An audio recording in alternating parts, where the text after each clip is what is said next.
the status of the nation. And it is very sad in our country that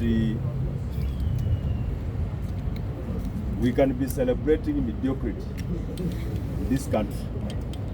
We have lowered ourselves as Kenyans so much. We have stooped too low that we can celebrate mediocrity. It is very painful. It is draining that a very young person can stand here and say, Mutuse is a hero. A young person. Because Mutuse can be a hero if he pushed for legislation to make a policy for the benefit of the people. That is when an MP can be a hero. A policy in health, a policy in education, a policy in labor, employment, and so on. That is when an MP, we can celebrate him as a hero. But not an MP who pushes a motion to settle their political scores as big people, as the political elites. That one cannot be a hero. And that one you cannot celebrate him as a hero. And I want to say this. Rigathi Gachagua was impeached on 9 grounds in the National Assembly. When it went to the Senate impeached him on 5 grounds and dismissed 6. One of the grounds upon which he was impeached was corruption. And another one was tribalism. And MPs were yelling in Parliament and saying, to end corruption in Kenya, Rigathi Gachagua must go. To end tribalism, Rigathi Gachagua must go. So today I want to believe, and I'm happy that Kithure Kindiki has been sworn in. So from today, corruption has ended in this country. We have finished corruption. From today, tribalism has ended in this country. Because tribalism started with Rigathi Gachagua and ended with Rigathi Gachagua. Corruption started with Rigathi Gachagua and ended with Rigathi Gachagua. This guy is very neutral. So from today, I believe that Rigathi Gachagua was a stumbling block to development. Now from today, we want to see Dr. William Samuel Ruto implementing the development that Gachagua prevented him from implementing. All the projects that Uhuru had started in the Western region where I come from, and those projects stalled because of Rigathi Gachagua. We want them to start tomorrow. Kila kitu yenye ilisimama kwa sababu ya Rigathi Gachagua. Corruption simeisha leo. Imeisha hapo KICC. Ukabila simeisha hapo KICC. Si kila kitu imeishia hapo leo. Si tuliambiwa Gachagua ndio stumbling block ya kila kitu. Na imeishia hapo leo hapo. So Kenya is now a free corruption country. Kenya is now a free tribalism country. Yes. So from today I take excuse. We don't want any excuse from Dr. William Samuel Ruto. We want to see him delivering on all the promises he made. He promised us a double-digit economy.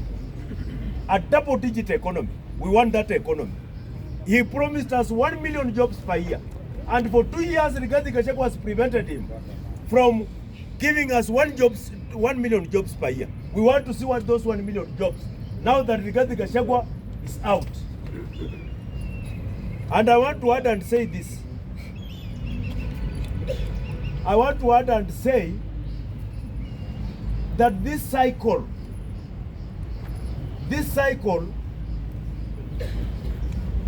of the political elites subjecting us to non-issues must stop.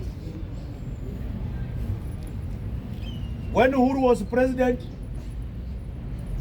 and he became an enemy of Ruto, he ran to Low Nyanza to use the people of Low Nyanza as a shield against the Kalenjin. When Ruto is in power, now he has created an enmity with the Central Kenya people. He has run to Low Nyanza to use them as a shield. This cycle of using the people of Low Nyanza as a shield must stop. The people of Low Nyanza must be respected. Watu wa Low Nyanza lazima waheshimiwe. Sio kila mara wao wanatumiwa kama shield. Unapokosana na huyu, Uhuru alipokosana na Ruto, alikimbia Low Nyanza kuwatumia kama shield. Ruto amekosana na hawa, amekimbia Low Nyanza. This cycle of people, presidents rushing to Low Nyanza to use them must stop. It must stop. The people of Low Nyanza must be respected.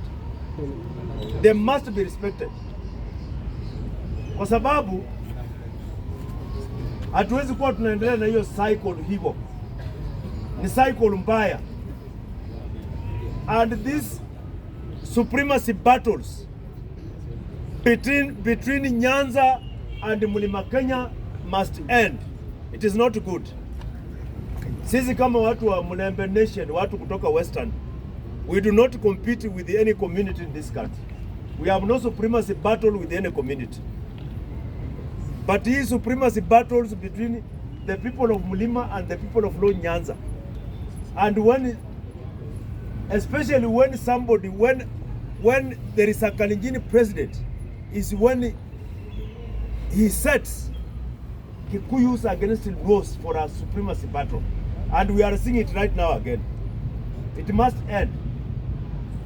For the last few days, tulisahau zile vitu ambazo zinatuhusu. Tulisahau mambo ya afya ambayo yanahusu sisi. Tulisahau mambo ya elimu. Mambo ambayo yanahusu sisi tuliweka kando. Concentrate on an issue ya nani? Ya Rigathi Gachagua, which is an issue to ordinary people. Kwa sababu mambo ya Rigathi Gachagua, wewe ordinary citizen mwenye umekaa hapa haikufaidi. Hata wachague nani deputy president, hata wachague Rachel, hata wachague nani, haikuhusu. It doesn't concern you. Mambo ambayo yanakuhusu ni mambo ya elimu, mambo ya afya, mambo ya ukulima. Ndio mambo ambayo inahusu sisi. Na mambo ya environment ndio mambo ambayo yanahusu sisi. Sasa kwa sababu tumemaliza hii mjadala ya Gachagua, turudie mambo ambayo yanahusu mwananchi wa chini. Tuanze sasa agenda mahali tuliachia. Accountability, we must demand it beginning today. We must demand for end to tribalism in public appointments beginning today. We must demand that the new education funding model must be scrapped so that we go to the old funding model which was good for this country. Without the old funding model, some of us would not have gone to university. But this new funding model is meant to discriminate some people. It is total confusion. We must demand that it should be scrapped. Finally, Mr. Speaker, let me say this. Let me say that now that Rigathi Gachagua has gone, we must go back to our default settings.